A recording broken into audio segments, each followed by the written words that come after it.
बिस्मिल्लाहिर्रहमानिर्रहीम। अस्सलाम वालेकुम। कैसे हैं आप सब? उम्मीद करती हूँ आप सब बिल्कुल ठीक होंगे।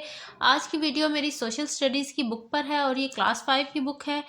आज मैं आपके साथ डिस्कस करूँगी जी, ये यूनिट नंबर 1 की जो हमारी रीडिंग रह गई थी लास्ट 2 पेजेस की, ये डिस्कस करूँगी। तो वीडियो आपने एंड तक देखनी है। वीडियो अच्छी लगे तो वीडियो को लाइक कीजिएगा और साथ ही चैनल को भी ज़रूर सब्सक्राइब कीजिएगा। चलिए जी, रीडिंग को स्टार्ट करते हैं हम। Life in region similar to Pakistan. Pakistan से मिलते जुलते जो एरियाज हैं वहाँ की ज़िंदगी कैसी है? In mountainous regions it's usually snow and the temperature fall below 0 degree Celsius, so life is hard there. अब वो कह रहे हैं जो जितने भी पहाड़ी इलाके हैं जहाँ पर हर तरफ स्नो होती है, मतलब बर्फ़बारी होती है, वहाँ पर जो वहाँ का जो डिग्री टेम्परेचर होता है वो कहाँ तक चला जाता है? 0 डिग्री सेल्सियस से नीचे। तो इसका मतलब ये है कि वहाँ पर ठंड ज़्यादा होती है, स्नोफॉल होती है, जिसकी वजह से उनकी जो लोगों की ज़िंदगी है वो बहुत सख्त होती है, बहुत मुश्किल हो जाती है। In Swat, Kaghan, Naran and Hunza valley people rare animals, terrorism, tourism is also very popular. हाँ, वो कह रहे हैं जो कौन कौन से एरिया है, स्वात का, करान, नारान और हुंजा वैली जो है, इन तमाम जगहों पर लोग ज़्यादातर गोश्त का इस्तेमाल करते हैं, जानवरों का इस्तेमाल करते हैं, माल मवेशी का। और वहाँ पर जो बेसिक अर्निंग है लोगों की वो किससे होती है? वो सयाहों से होती है, यानी जो सयाह आते हैं बाहर दूसरे कंट्रीज से देखने के लिए ट्रैवल करके, तो उनसे वो लोग मनी जो है अर्न करते हैं। People living in countries with similar physical regions have many things in common.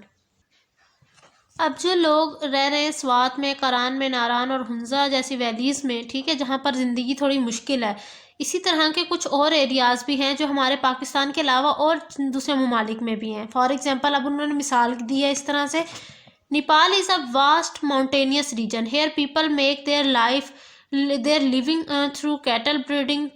Tourism is also a major source of income. People collect herbs from forest and sell them. They do farming in low lying valleys. अब वो कह रहे हैं कि जो नेपाल है वो भी एक बहुत बड़ा माउंटेनियस वहाँ पर रीजन है, एक बहुत बड़ा एरिया ऐसा है जो पहाड़ों से घिरा हुआ है, और जो लोग वहाँ पर रहते हैं वो ज़्यादातर जो है माल मवेशियों के ज़रिए अपनी जो है इनकम हासिल करते हैं। इसके अलावा जो लोग वहाँ पर घूमने फिरने के हवाले से आते हैं उनसे इनकम जनरेट करते हैं।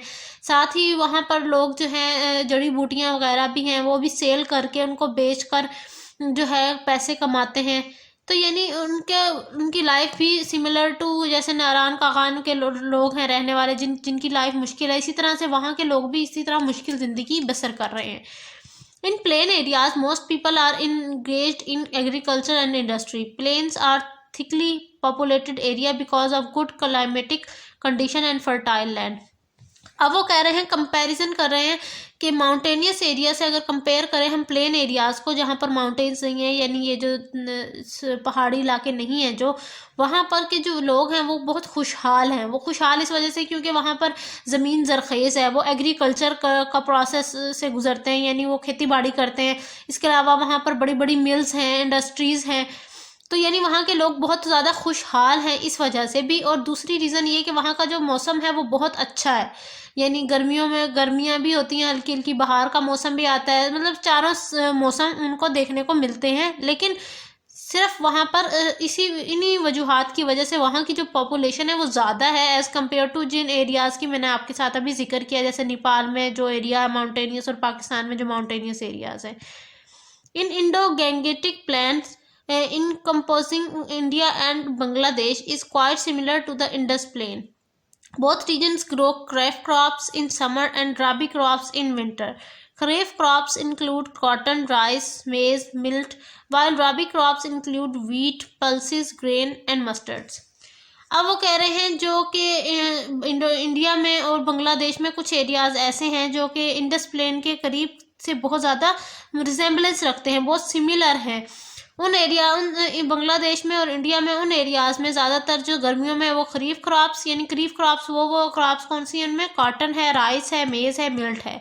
और राबी क्रॉप्स ग्रो की जाती हैं सर्दियों में। राबी क्रॉप्स में कौन कौन से आते हैं? वीट, पल्सेस, मतलब ये दालें वगैरह, और ये सारी चीज़ें, ग्रेन और मस्टर्ड। अब थोड़ी सी बात कर लेते हैं हम डेजर्ट्स की। डेजर्ट्स के बारे में क्या कह रहे हैं, remain very hot throughout the year, deserts areas receives little rainfall, so cultivation is not possible. People rear animals and move from one place to another in search of water.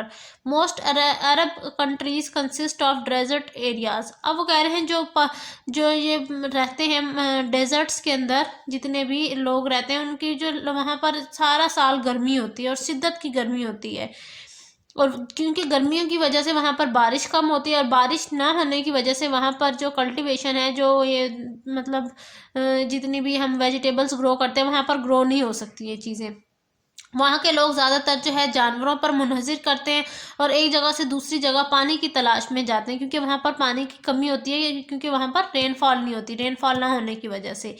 जो ज़्यादातर अरब ममालिक हैं वो इस desserts areas में शामिल हैं। In plateaus, people are attached to mining and cattle breeding. Pakistan has large deposit of natural resources. These resources are a gift of Allah. The cold and dry climate of plateaus is much suitable for growing fruits.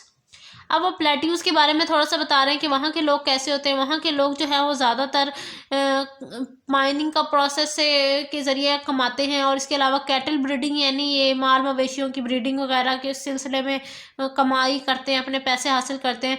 और पाकिस्तान के पास अल्लाह ताला ने बहुत सारे उनको natural resources दिए हैं, कुदरती ज़खायर है वहाँ पर बहुत ज़्यादा। वहाँ का जो ठंडा और गर्म जो क्लाइमेट है प्लेट्यू का, वो सूटेबल है किस लिए, फ्रूट्स की ग्रोथ के लिए, कि वहाँ पर अच्छे अच्छे फ्रूट्स ग्रो किए जा सकते हैं। In Balochistan plateau farms and orchards get water through karez underground water canals. अब वो कह रहे हैं कि बलोचिस्तान के अंदर जितने भी प्लेट्यू है वहाँ पर जो खेत हैं और जो छोटे छोटे बागात हैं वहाँ उनको पानी किसके ज़रिए दिया जाता है, अंडरग्राउंड जो वाटर कैनाल्स बने हुए हैं उनके ज़रिए। Pakistan and Iran have similar plateau region. Pakistan और ईरान के जो प्लेट्यू के एरियाज हैं वो वहाँ पर सेम सारा कुछ है, सिमिलर है आपस में एक दूसरे से बहुत ज़्यादा।